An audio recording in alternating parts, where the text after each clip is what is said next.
Hello students, आप देख रहे हैं smart education with Gautam sir. और मैं आज आपको रेनबो एर्थ क्लास का यूपी बोर्ड का इंग्लिश की बुक को पढ़ा रहा हूँ। तो आप बहुत ध्यान से देखिएगा मेरे साथ और जुड़े रहिए। पूरा वीडियो पूरा होने तक देखिएगा अगर आपको वाकई पूरा चैप्टर समझना हो तो चलते हैं स्टूडेंट्स।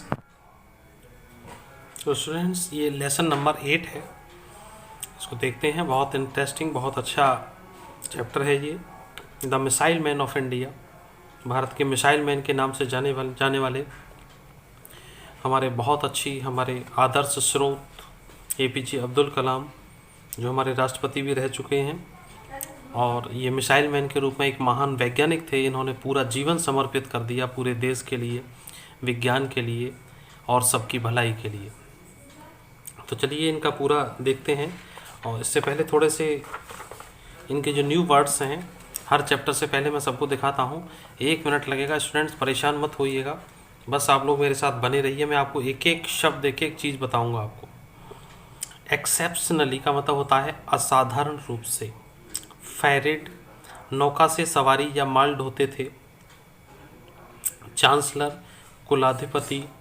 पिलीग्रिम, यात्री। एफिलिएटेड, संबद्ध या संबद्ध थी। एफिलिएटेड, ये सेकंड फॉर्म दिया गया है। और नेक्स्ट पेज पे भी कुछ दिए हुए हैं, थोड़ा सा देखिएगा। इंडिजिनस, स्वदेशी। ऑर्बिट, ग्रह उपग्रह, परिक्रमा का पृथ। ऑर्बिट, उसको जो ग्रह का रास्ता होता है उसको ऑर्बिट बोलते हैं। बॉलिस्टिक, प्राक्षेपिक। और विजन, विजन मीन्स दृष्टि। तो ये सब क्लियर हो गए हैं स्टूडेंट्स। अब हम इसके चैप्टर की कहानी की ओर चलते हैं। देखिएगा, आपको पूरा दिख रहा होगा। थोड़ा सा और मैं आपको बड़ा कर देता हूँ। तो स्टूडेंट्स चलते हैं इंटरेस्टिंग स्टोरी की तरफ। अब्दुल कलाम साहब की स्टोरी की है। तो Abul Pakir Jainulabdeen Abdul Kalam, usually known as doctor APJ Abdul Kalam, ये इनका पूरा नाम है स्टूडेंट्स, इसको याद रखिएगा। ये कई बार कई एग्जाम में भी आ जाता है, तो ये पूरा याद रखिएगा। ये नाम है कलाम साहब का, शॉर्ट में उनको कलाम जी भी कह देते हैं। Doctor APJ Abdul Kalam, missile man of India. तो अबुल पाकिर जैनुलाब्दीन अब्दुल कलाम, यूजुअली नोन, जिनको जाना जाता है डॉक्टर एपीजे अब्दुल कलाम के नाम से, was the 11th president of India, 11वें राष्ट्रपति थे भारत के, फ्रॉम 2002 टू 2007, 2002 से 2007 तक के। APJ Abdul Kalam was born on 15 अक्टूबर 1931, ये स्वतंत्रता से पहले अंग्रेजों के समय में पैदा हुए थे। 15 अक्टूबर 1931 को एट रामेश्वरम इन तमिलनाडु, तमिलनाडु में रामेश्वरम में पैदा हुए थे। ऑल दो मीन्स यद्यपि, he was born in poor family, एक गरीब परिवार में पैदा हुए थे। He was an exceptionally brilliant child. Exceptionally का मतलब होता है असाधारण, विचित्र, अलग। एक्स्ट्रा ब्रिलियंट, ब्रिलियंट चाइल्ड थे अपनी फैमिली में। इज फादर, ये फादर का नाम इसके साथ जुड़ा हुआ है। Jainulabdeen was a boat owner, वो एक बोट के ओनर थे। बोट का ओनर का मतलब होता है नाव के मालिक। बोट ओनर, बोट नाव और ओनर।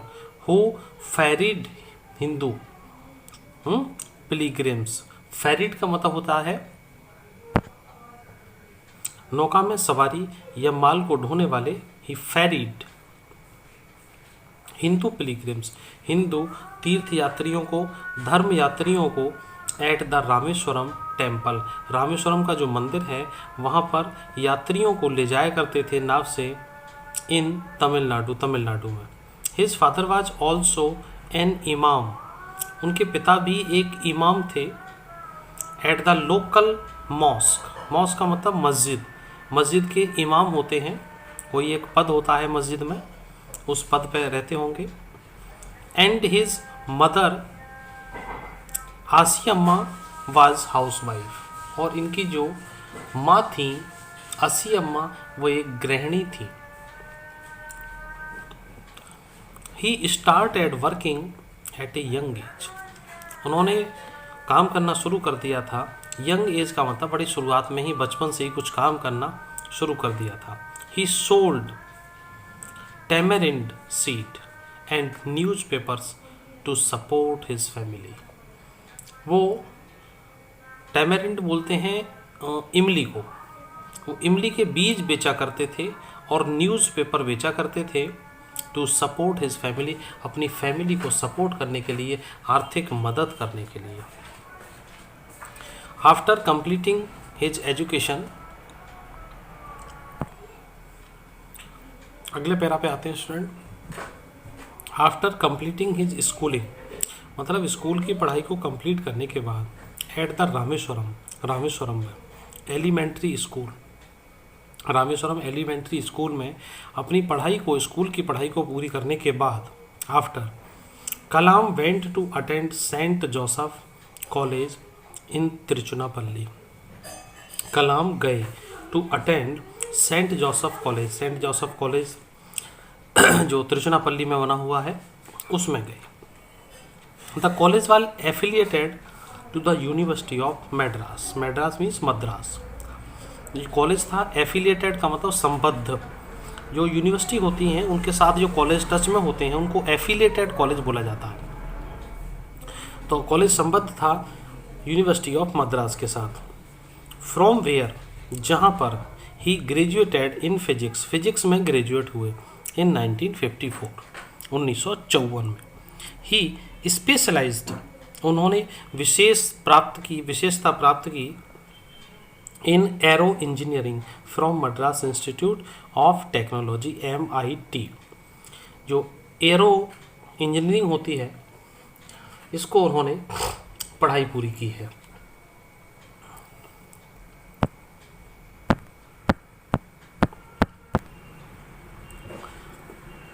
ये MIT के नाम से है, तो ये MIT पे ही एक क्वेश्चन बन जाता है आपका, मद्रास इंस्टीट्यूट ऑफ टेक्नोलॉजी।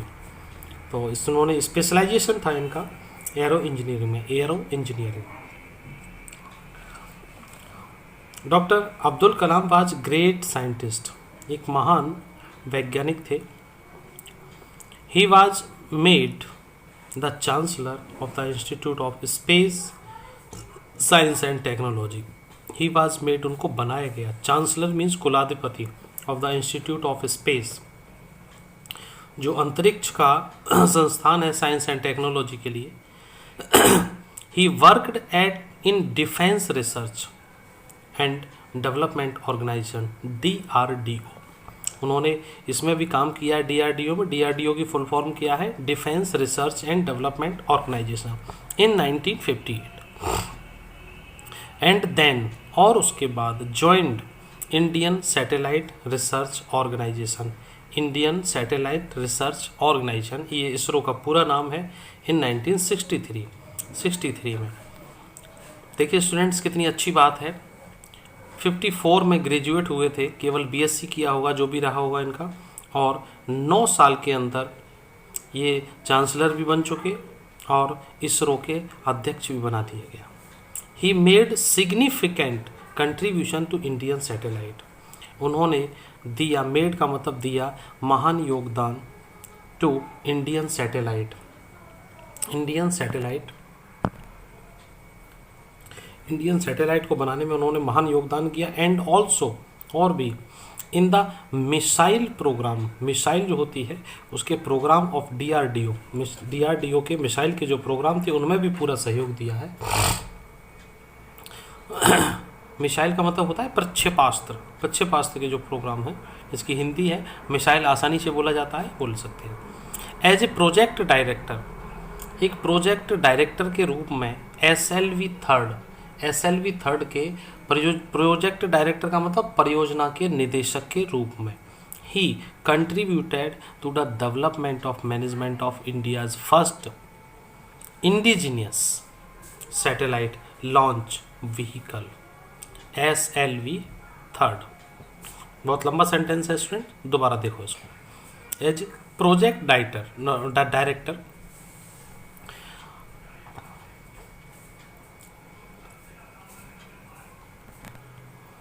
आराम से देखें स्टूडेंट्स, ये थोड़ा सा लंबा सेंटेंस है, बिल्कुल आराम से देखो। एज ए प्रोजेक्ट डायरेक्टर, जो परियोजना के निदेशक के रूप में, SLV थर्ड के परियोजना के निदेशक के रूप में, ही कंट्रीब्यूटेड, उन्होंने योगदान दिया to the development and management, development means होता विकास करने के लिए और उसके प्रबंधन करने के लिए, काहेगा, ऑफ इंडियाज फर्स्ट इंडिगनस, भारत के पहले स्वदेशी, इंडिगनस स्वदेशी सैटेलाइट, अपने स्वदेशी भारत के अपने सैटेलाइट के लिए लॉन्च करने में vehicle SLV third, to inject Rohini satellite, और रोहिणी सैटेलाइट को इंजेक्ट करने में in the near earth orbit, Bharat के ऑर्बिट कहते हैं जो परिक्रमा करने का कक्ष होता है, जो लाइन होती है, वाटर होता है उस पर, उसके पास इसको स्थापित करने में।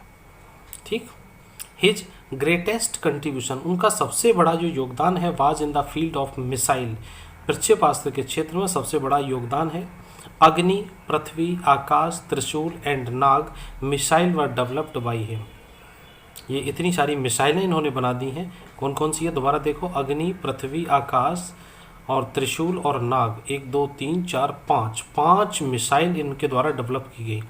ही is known as a missile man of India, जिस आदमी ने 5 मिसाइल बना के तैयार कर दी हों और सफल चली गई हों, तो उनको मिसाइल मैन कहना बहुत छोटी सी बात है, मगर वो बड़ी पदवी मिलनी चाहिए थी। फॉर हिज वर्क, उनके काम के लिए, on the development of ballistic missile and launch vehicle technology, he is known as missile man of India, Bharat के मिसाइल मैन के रूप में जाने जाते हैं। फॉर हिज वर्क, उनके काम के लिए, ऑन द डेवलपमेंट मीन्स विकास करने के लिए, काहे का विकास, of the ballistic missile, ballistic प्रक्षेपास्त्र के लिए, एंड लॉन्च व्हीकल टेक्नोलॉजी, और LVT लॉन्च व्हीकल टेक्नोलॉजी के लिए, उनको इस तकनीकी को विकसित करने के लिए, लॉन्च व्हीकल, लॉन्च का मतलब तकनीकी को विकसित करने के लिए, व्हीकल माने इस तरह के यान को, और तकनीकी इसको, उसकी टेक्नोलॉजी, तकनीकी। Besides being such a great scientist, besides means होने के साथ साथ, being such a great scientist, एक इतने बड़े महान वैज्ञानिक होने के बावजूद, he was a great writer too, वे एक महान लेखक भी थे। He has written many books, उन्होंने बहुत सारी किताब लिखी हैं। Such as Wings of Fire, आग के पंख, जो भी नाम रहा हो, लेकिन विंग्स ऑफ फायर ही मानिएगा आप इसको। इग्निटेड माइंड, तो इग्नाइटेड माइंड है, टारगेट 3 बिलियन है, टर्निंग पॉइंट है, और इंडिया 2020 है, a vision for the new millennium, my journey, ये यहाँ तक है इनकी सारी किताबें। He has mentioned his dream of making India A developed country in his book, he has mentioned, उन्होंने वहाँ वर्णन किया है, उल्लेख किया है, मैंशनड हिज ड्रीम, अपने सपने को, of making India development, Bharat को एक विकसित करने के लिए, कंट्री, इन हिज बुक, अपनी किताब में, इंडिया 2020 में, शायद 2020 का मतलब 2020 से है, शायद उनका ये सपना रहा होगा कि 2020 तक भारत को विकसित देशों की श्रेणी में खड़ा कर दिया जाए। ये vision for the new millennium, एक जो उनकी सोच का विजन, विजन कहते हैं उनकी दृष्टि, एक नए युग के लिए उनका एक विजन था। हिज एडवाइस, उनकी जो सलाह थी, टू द यंगस्टर मीन्स जवान बालकों के लिए, ऑफ द नेशन, राष्ट्र के जवान बालकों के लिए, वाज थी क्या, ड्रीम ड्रीम ड्रीम, मतलब सपने देखो, सपने देखो। ड्रीम्स ट्रांसफर इनटू थॉट, और जो सपने हैं वो उनको ट्रांसफ़र करो किस में, विचारों में, and thoughts result in action, और जो विचार होंगे उनका परिणाम एक्शन होगा, आप काम करेंगे उन विचारों पे। The government of India honoured him, Bharat सरकार ने उनको सम्मानित किया विद पद्म भूषण, पद्म भूषण, पद्म विभूषण 1990 में, Bharat Ratna, including Indira Gandhi award for national integration, राष्ट्रीय एकता के लिए 1997 में भी उनको पुरस्कृत किया गया। Doctor Kalam passed away on 27 जुलाई 2015, 27 जुलाई 2015 को, वाइल डिलीवरिंग ए लेक्चर और देखिए स्टूडेंट्स, ये जब लास्ट दिन गए हैं तब भी लेक्चर दे रहे थे। कहाँ पर? Indian institute of management IIM में, इन शिलोंग में ये लेक्चर दे रहे थे।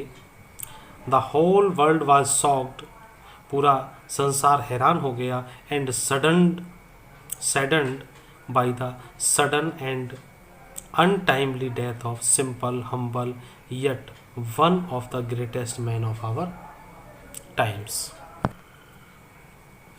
द होल वर्ल्ड, पूरा संसार, शॉक्ड, हैरान, परेशान, दुख में डूब गया, सैडन्ड बाय द सडन, अचानक, एंड अनटाइमली, असमय, कुसमय, डेथ ऑफ सिंपल, सादा, हम्बल, विनम्र, yet one of the greatest man of our time, अपने समय के उस महान आदमी के जाने की खबर सुनते ही पूरा संसार शोक में डूब गया था। और ये एक ऐसे महान प्रतिभाशाली व्यक्ति थे जिनकी डेथ पर इंडिया ही नहीं विदेश में भी शोक मनाया गया था, ऐसे महान वैज्ञानिक के लिए। और स्टूडेंट्स, ये एक चित्र है receiving the Bharat Ratna from president KR Narayan. KR Narayan खड़े हुए हैं और उनको भारत रत्न दिया जा रहा है। स्टूडेंट्स, इस चैप्टर से आप क्या सीखते हैं? If you want to shine like a sun, अगर आप सूरज की तरह चमकना चाहते हैं, first burn like a sun, पहले सूरज की तरह से जलना सीखो। First burn like a sun. सूरज कैसे चमक पाता है?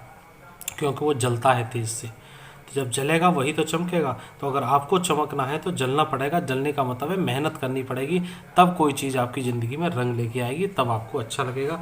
स्टूडेंट्स, आपने मेरा पूरा वीडियो देखा, लाइक शेयर सब्सक्राइब जरूर करें आप, बिल्कुल अंत तक। मैंने कहा था पूरा वीडियो देखें, और जिन्होंने मेरा वीडियो अंत तक देखा है उनको पूरा चैप्टर जरूर समझ में आ गया होगा। कुछ कम ही रह गई हो तो इस वीडियो को दोबारा देख लेना students. Thanks, have a nice day.